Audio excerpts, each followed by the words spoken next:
Your dog does some truly bizarre stuff, and there's always a real reason behind it. Like, why do they suddenly zoom around the room like they've been launched from a cannon? You probably think they just lost the plot, but it's not random at all. And why do they ditch their nice shampoo smell to roll in something disgusting outside? You assume they have zero taste, but the real reason will blow your mind. In this video, I'll reveal what these behaviors are actually about.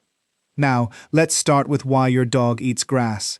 According to a 2008 study published in Applied Animal Behavior Science, researchers surveyed over 1,400 dog owners and found that 79% of dogs had eaten plants at some point, and grass was the most common one. Your dog isn't sick, and they're not trying to become a cow either. Most dogs who eat grass show zero signs of illness before doing it.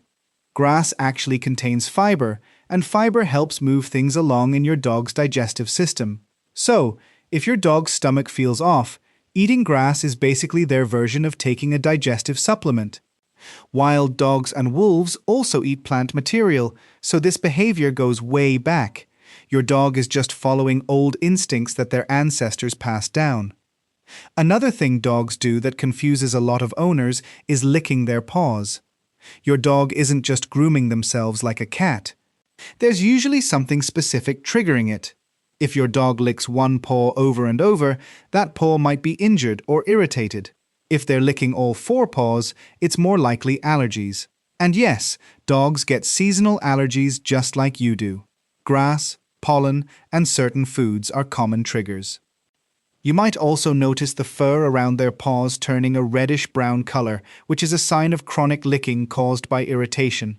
Boredom and anxiety can also cause this behavior, especially if your dog doesn't get enough mental stimulation during the day. Think of it as stress eating, but for dogs, it's stress licking. If the licking seems obsessive, that's your cue to check in with your vet. Then there's that adorable head tilt your dog does every time you say something interesting. It looks cute, but it's actually your dog working really hard to understand you. Dogs tilt their heads to adjust the position of their outer ears, which helps them figure out where a sound is coming from. It also helps them hear the tone of your voice more clearly, because tone tells them a lot about what you mean.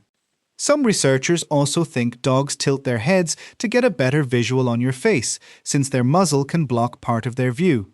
A dog who tilts their head often is actually a dog who's paying close attention to you.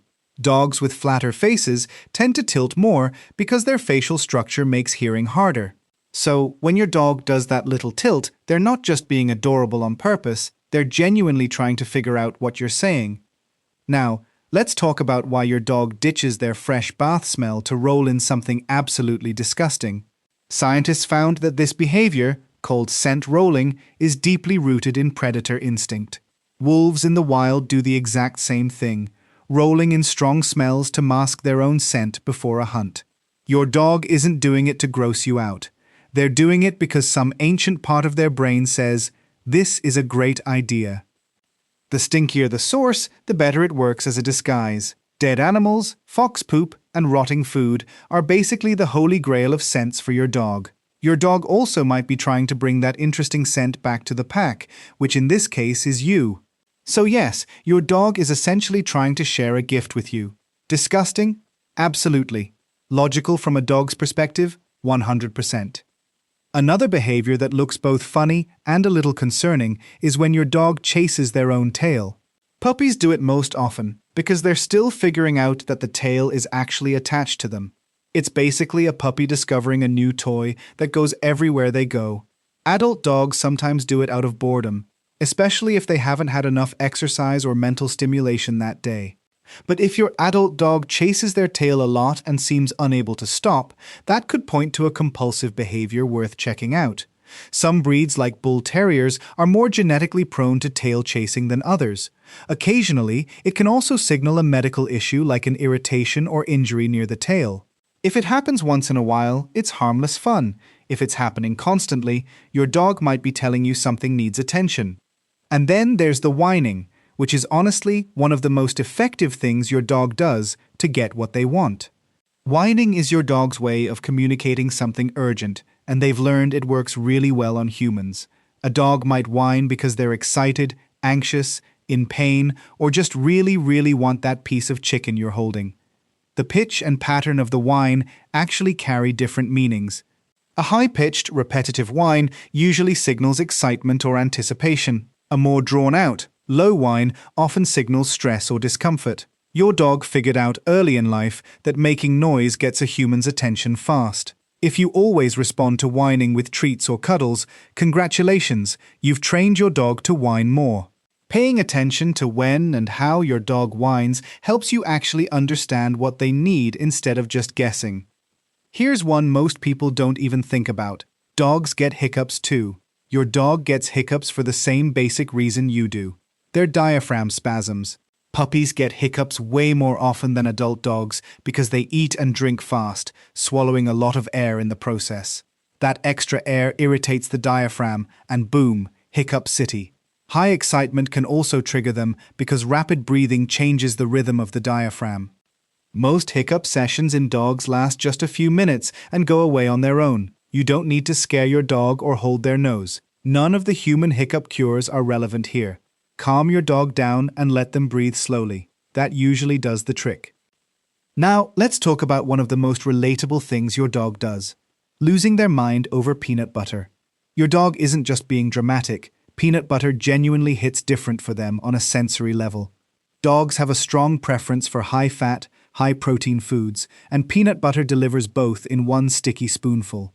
The smell alone is incredibly rich to a dog's nose, which has up to 300 million scent receptors compared to your 6 million. The thick texture also keeps them working at it longer, which stimulates their brain and keeps them focused. That's exactly why vets and groomers use it as a distraction tool.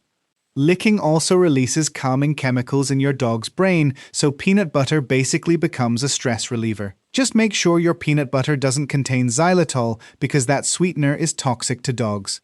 Plain, unsweetened peanut butter is the one you want. Another thing dogs do that can genuinely freak owners out is barking at absolutely nothing. You look around, you see nothing, you hear nothing, but your dog is fully convinced something is there. Here's the thing, your dog's senses are so far beyond yours that nothing to you is rarely nothing to them. Dogs can hear frequencies up to 65,000 Hz, while humans max out at about 20,000 Hz. They can also detect smells at concentrations nearly 100,000 times lower than what you can pick up. So your dog might be hearing a mouse behind the wall, an animal outside, or a sound from 3 houses down. Sometimes it's also a response to changes in air pressure, which dogs seem to be sensitive to before storms. Anxiety can also make dogs more alert and reactive, causing them to bark at subtle things you'd never notice. And finally, let's talk about the zoomies. The official name for this is frenetic random activity periods, or FRAPs. And yes, zoomies are strongly linked to positive emotional states in dogs, meaning your dog isn't losing their mind, they're just really happy. Dogs most often get the zoomies after a bath, after waking up, or after being cooped up for a while. It's basically a full-body release of built-up energy and excitement. Your dog's brain signals a burst of physical activity as a way to reset, similar to how you might shake out your hands when you're restless. Puppies and younger dogs get them more often, but even senior dogs have their moments. The best thing you can do is give them space and maybe move the breakable stuff out of the way. It ends on its own, and after it's over, your dog will probably just flop down and sleep like nothing happened. Now you know your dog isn't weird. They're just wired differently. But here's the scary part. Even the most loving owners are unknowingly doing things every single day that hurt their dog emotionally.